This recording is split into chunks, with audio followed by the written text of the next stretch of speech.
I think this is my 7th attempt now. Hi guys.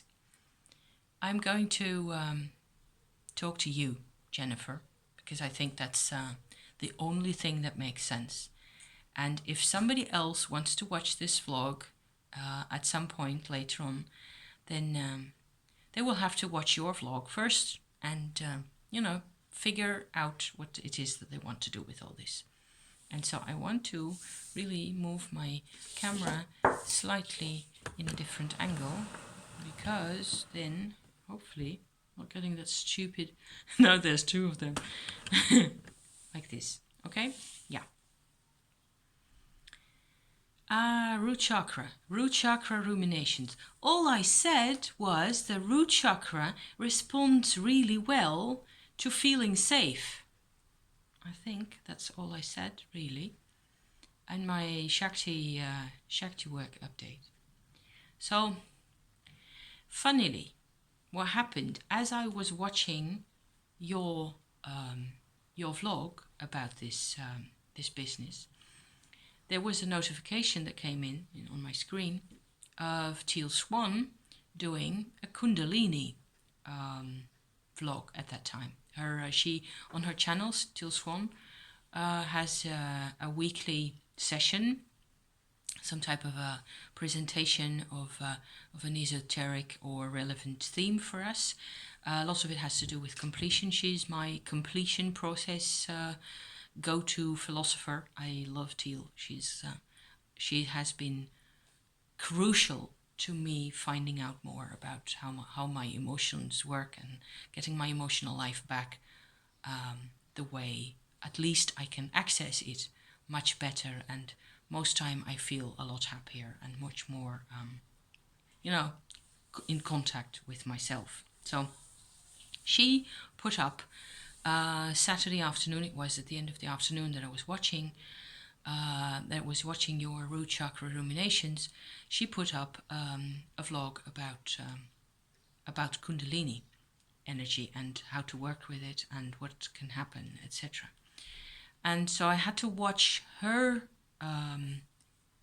interpretation of things straight away after I'd finished looking at your side of the story and your cards and all that.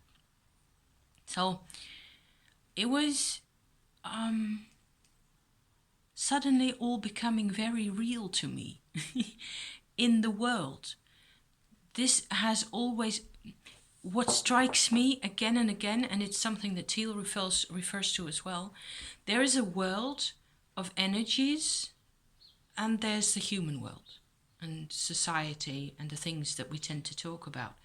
And what we are doing here in this type of exchange, in this part of YouTube where we are working, is we're really trying to bridge the 2 of them. And I was laughing when I saw your schizophrenia card, because that's exactly it right there. It's just, there's this person, and you, when you're in that position, what are you going to do? Because there's, your feet are on this world and your hands are in that world. And that's all you can really, the only thing you can do is hang there. However, that's not what we're doing. It's a funny card, maybe, but not for the person who's, in that position necessarily. The point being, what Teal says, very accurately and much better than I can say it at the moment, is that the energy that the Kundalini work brings out in your life is that you're going to manifest as a consequence of doing Kundalini meditation in whatever shape or form. That energy belongs to you. It is a part of you. You are it. Only we have not been brought up to work with those energies. So that's part 1 and up to 17 of the whole process, is finding it. You have to find your way towards working with these energies, always. And then you have to accept them into your life and integrate them and make it work for you. And there's a lot of freedom in it. It's not like it is going to push you necessarily a lot more than you can handle. Meh. I have had several, warning or caution bits put into my Shakti work updates so far, or my, progress reports, whatever you like to call them, because I was, ever so slightly worried that people would get this plugged in and then suddenly everything just goes sky high. And then they don't know what to do with it. Or they will just go, eek, I can't control this. Now what? Or they have, I don't know, some old ailment or some old problem and that makes them sick.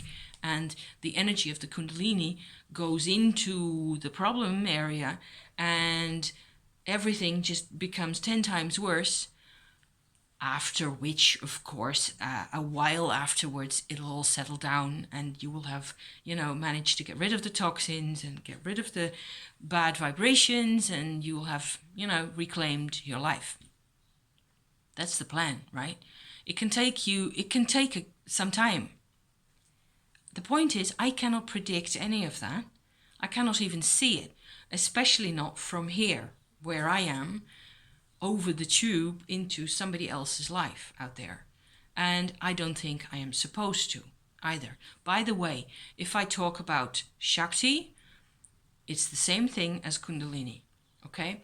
I do not use the word Kundalini all that much because I like to think of the whole of the energy that comes out of the heart of the earth up to the surface and then into our bodies and out through the crown chakra in the end, finally, at some point later on, okay, as a whole. All that is a whole. And the earth energy is called Shakti, okay? It's just, I like that.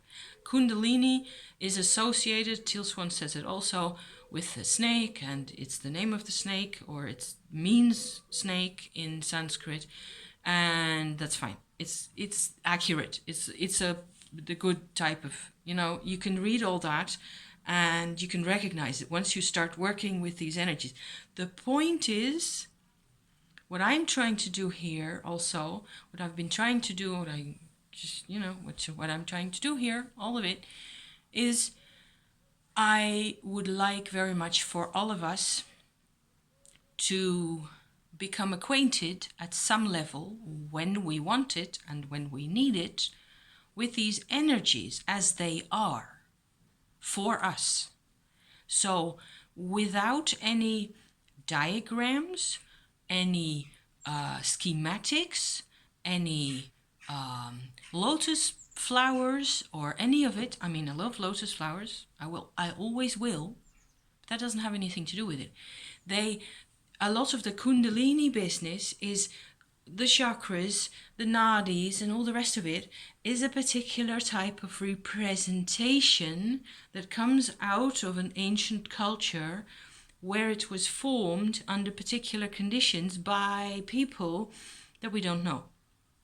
And if I present it to you like this, and you think of the representation, with the 7 chakras and those different type of shaped flowers with different petals and Sanskrit letters in them and all the rest of it, and the nadis and all that, you can see that is a representation that was made, I think, a couple of thousand years ago. Okay? It's not primitive, but it's a representation in the way that, petroglyphs, for example, are a representation of, I'm reminded of petroglyphs, carved stone surfaces in the Alps, for example. You have them where you can see little fields, and it's not really a country. It's not a particular surface of land necessarily. The representations, the limits, the proportions between those fields do not have to represent anything in particular. Ireland, stone carvings in Ireland, same thing. It's a representation, and they used to work with that. It's fine. It's beautiful. It's beautiful. That's something else altogether. It is beautiful, which is something we can all appreciate and love, okay? But I always needed, okay?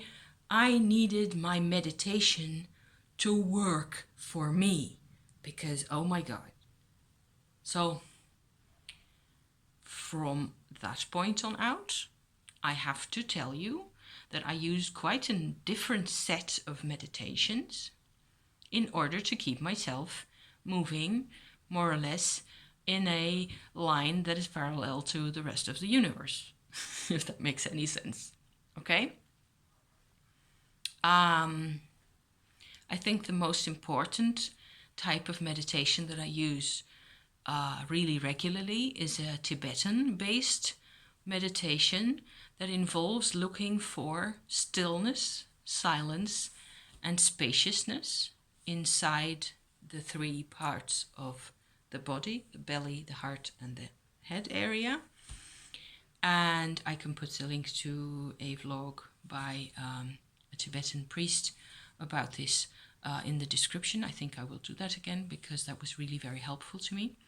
Function of that particular meditation, I cannot stress it enough, is when we learn to step away slightly from our dependencies, our emotional reactivity to things. We need that, okay? Everything starts to calm down slightly, even though it's a bit of an unrealistic situation because all the problems are still there. In that quiet zone, the perception of energies becomes that much easier. As long as we are involved in our emotional turmoil, it doesn't have to be turmoil as such, but when we are identified completely with our social role, with our upbringing, with our physical and geographical location, with our language, with our, you name it, you see what I mean?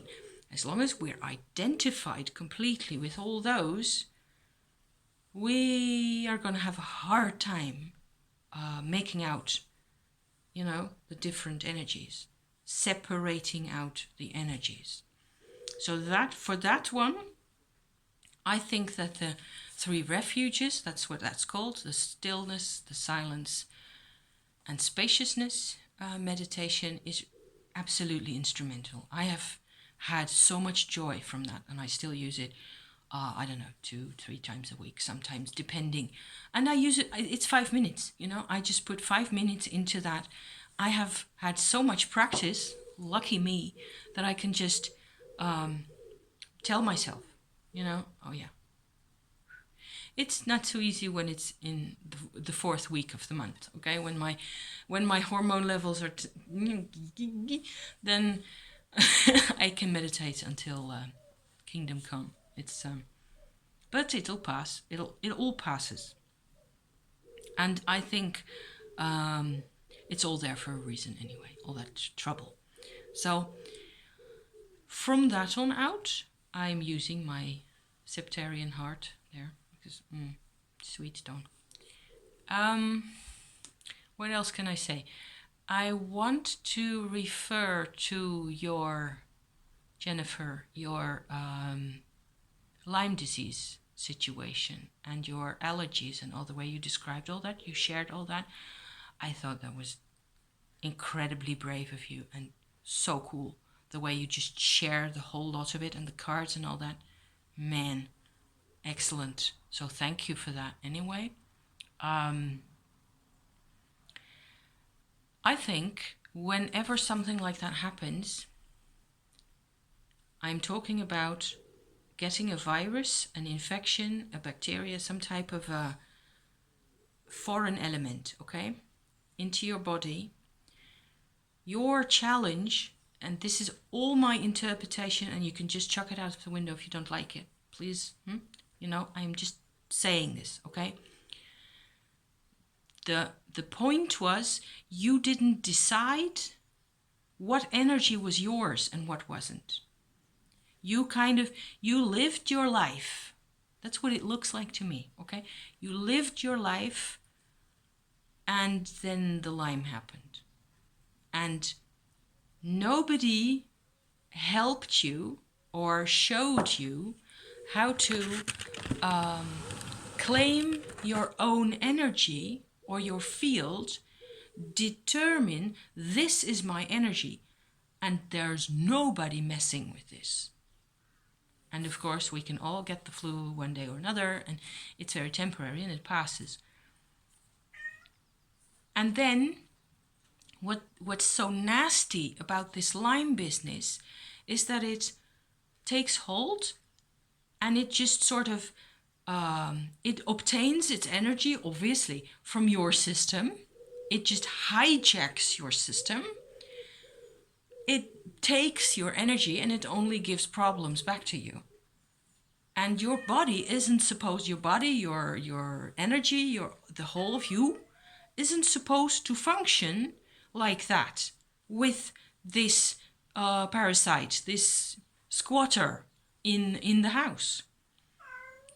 And Poos, will you shut up? My cat is starting to yowl at me because it's 4 o'clock and he wants his another meal. So he may be in there for a bit, but I'm just going to go on talking, okay? Because now I've finally, attempt number 7 or so, I finally got a hold of, getting this show on the road again. So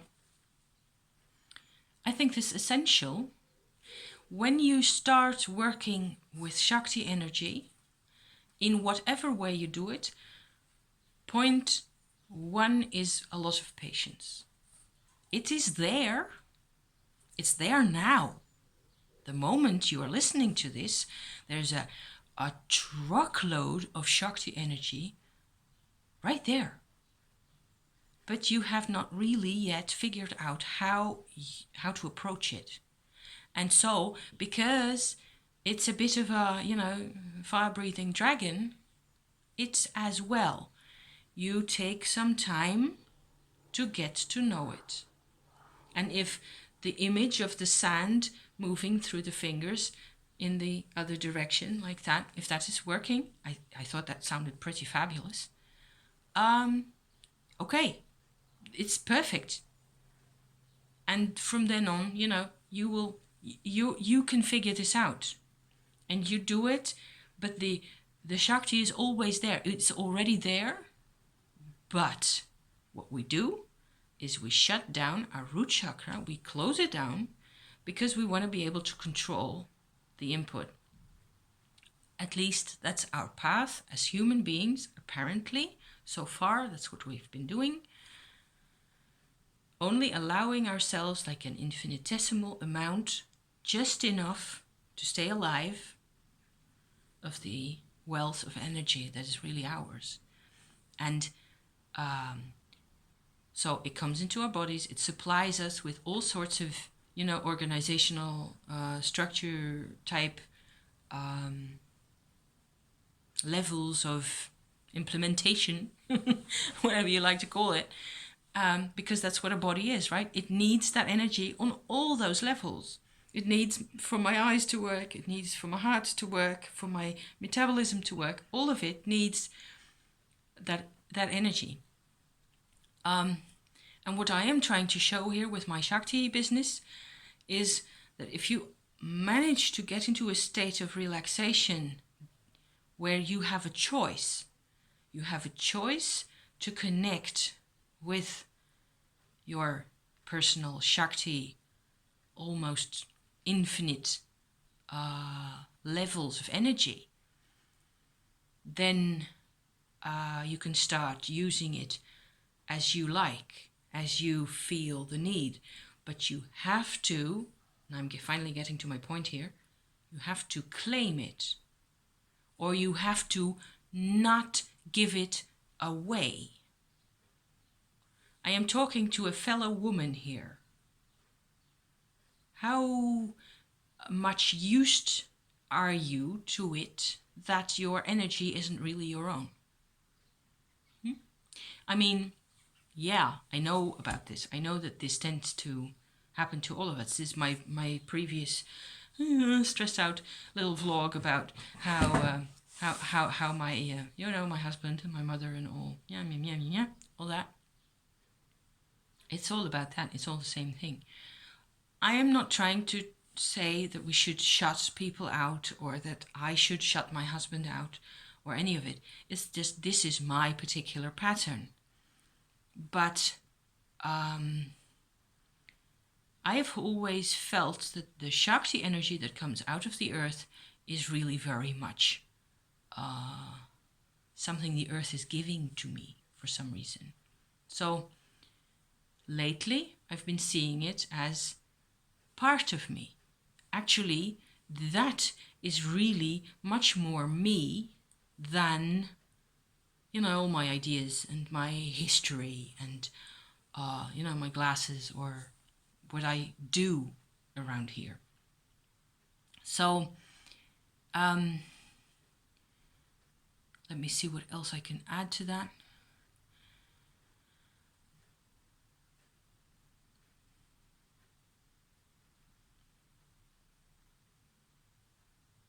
Deep, long silence. Meditating for me was really always very important because I tend to get upset easily. I was very vulnerable. I was very, I have a tendency to over dramatize a lot. Maybe that's quite obvious. I don't know. I tend to be very insecure about things. I need to find my own balance. And I'm also rather, I suppose I'm a bit of an empath. So I tend to get, deeply worried and stressed out. And then I have to figure out ways. The other thing is I also do tend to pick up energy parasites of all types and sorts. So beware that when you start on this journey towards a deeper connection with energies, that the work is never done. I don't know whether you're ever going to have another free day in your life. It's witchcraft. It's the craft. This is tapping into the energies of the world. And it is absolutely fascinating. And many of us, many people are drawn to this type of life because we, more or less, we're forced because our bodies need help, basically, and we are not getting it from society. And oh yes, there's another point there. I wanted to stress that you said that you had used antibiotics to get rid of the Lyme, and that apparently, from what I gather, it has worked fairly well. So yes, okay, you know that antibiotics aren't really good for your body flora, your intestinal business, all that immune business, all that good stuff. I suppose you do, but not only that, it's regular medicine, it's regular medical practice, isn't it, to try to kill off the problem maker and forget all about building up the strength of the individual who's having the problem. So I always thought that was rather a nightmare. In every medical situation I've been in, I have seen that people just didn't get the support that they needed.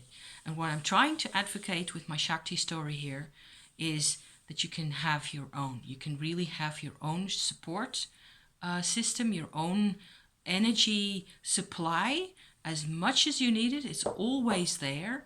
And it doesn't have moods. It doesn't say, I want to talk to you today. It's always there. But you have to learn how to work with it. And it's a long process of learning your own steps. I was hugely enjoying the bear totem who appeared. That makes sense. That makes sense, because I think the bear is going to be with you for a while. Oh yeah, because it's also, I see the bear very much as an animal who is capable of, inside that huge, round, generous empress type body of hers, and in that huge fur, okay, inside there's all this, it's, the energy has become manifest, but it hasn't been used yet. It hasn't been directed out into the world. That's other animals' business. The bear just holds it. It's, so that's just gorgeous. Love it. And yeah. Do I need to add anything else to this? Oh my gosh, those cards. You are motivated, I would say. Wouldn't you say that you're ready? Oh yes, you're ready to go. So I hope I don't sound too trying to advise you in any way, because I wouldn't dare. Yes, I dare at this distance. I don't want to tell anybody what to do or to think or to try and think. Working with energies means stepping away from our traditional perspectives, and that may be unsettling at first. You know what I mean. And it is an intensely personal and sometimes lonely job, but you're used to that, I think. You can do this. And a lot of the energy business that happens does not need words.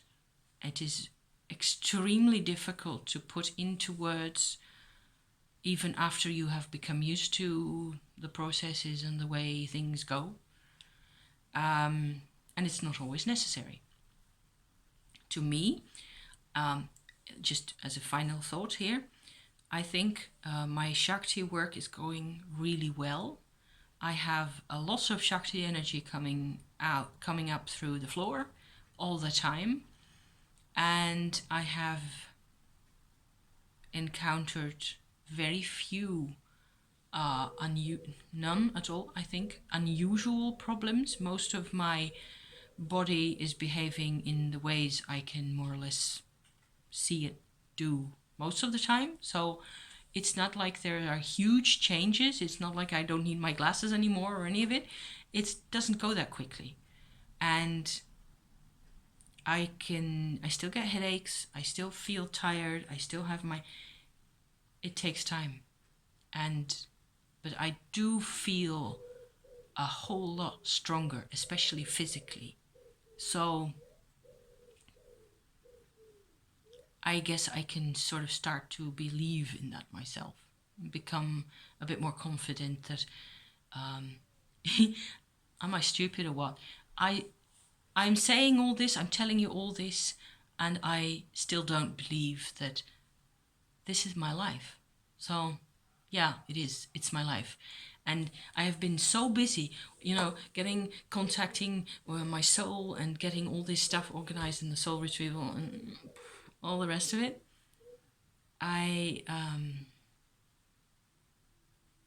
sometimes wish I was still driving a truck or something, because that's the bear's type of work, where you can just have a steady flow and the energy is being put to good use and it's all fine, and it'll just develop. It'll still develop. We just have to be ready that we cannot control everything. And oh yeah, that reminds me of the Kundalini crisis bit. That's in Teal Swan's video as well. I think I will put the link to that video down below as well. So there's going to be 2 links, Teal Swan's and the meditation, the refuges meditation thing. Again, I hope this is useful to you. Kundalini crisis is when people have been doing so much Kundalini meditation that their Shakti energy is coming up through the floor into their bodies and they resist it. They resist it so much that of course they get splitting headaches, or they go completely, they get, often I think they get more or less borderline type phenomena happening to them, or slight tendencies, if they have tendencies towards psychosis or that type of thing. What a waste.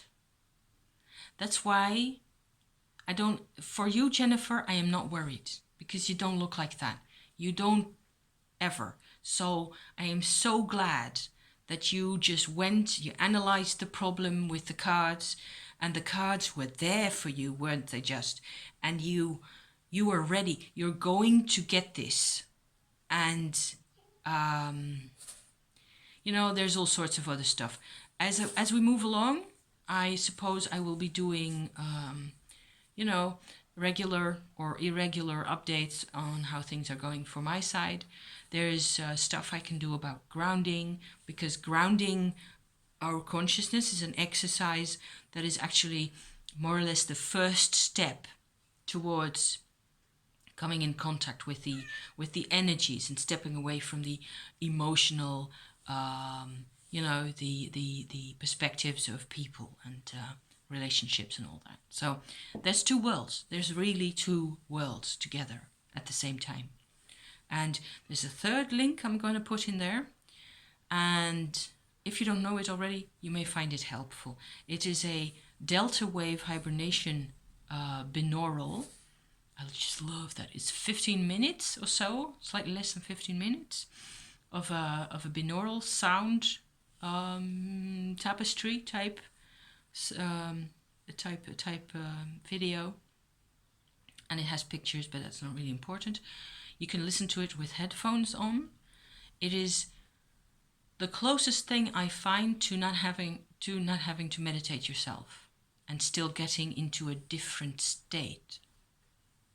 So, best of luck, and oh my God, I can't wait to see what happens next. Thank you all. Thank you for watching. Bye bye.